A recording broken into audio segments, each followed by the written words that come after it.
Adewale and Rebecca were the perfect couple, or so it seemed to everyone else. Their wedding was a celebration of love, filled with laughter and joy.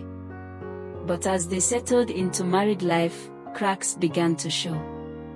Rebecca was deeply religious, spending most of her time in prayer and fasting. Her devotion was admirable, but it left little room for intimacy in their marriage. Adewale, a hardworking and loving husband, tried to understand, but he couldn't ignore the growing distance between them. He longed for the closeness they shared during their courtship but found himself increasingly frustrated. One evening, Adewale finally spoke up.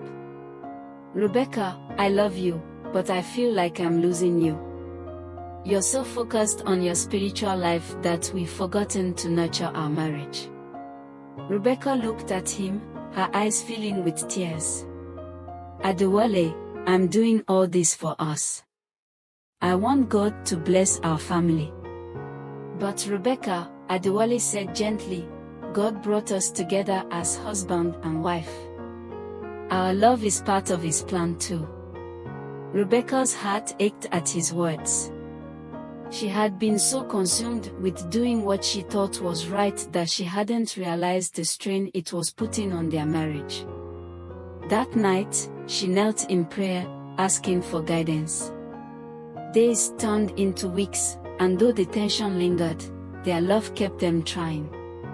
Adewale started joining Rebecca in her prayers, and so began making more time for their relationship. Slowly, they rediscovered the spark that had brought them together. One evening, Adewale surprised Rebecca with a candlelit dinner.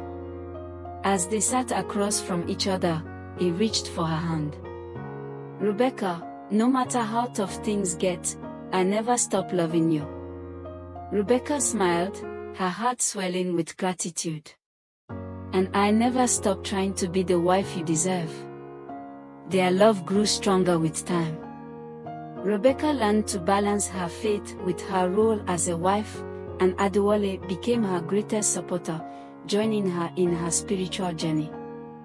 Together, they faced every challenge, holding on to the love that had brought them together in the first place. Years later, their home was filled with laughter, the sound of their children running around, and the warmth of a love that had stood the test of time. Adewale often looked at Rebecca, now more radiant than ever, and thanked God for the woman who had taught him the true meaning of love and patience. And every night, before they went to bed, they held hands and prayed, not just for blessings, but in gratitude for the love that had kept them together.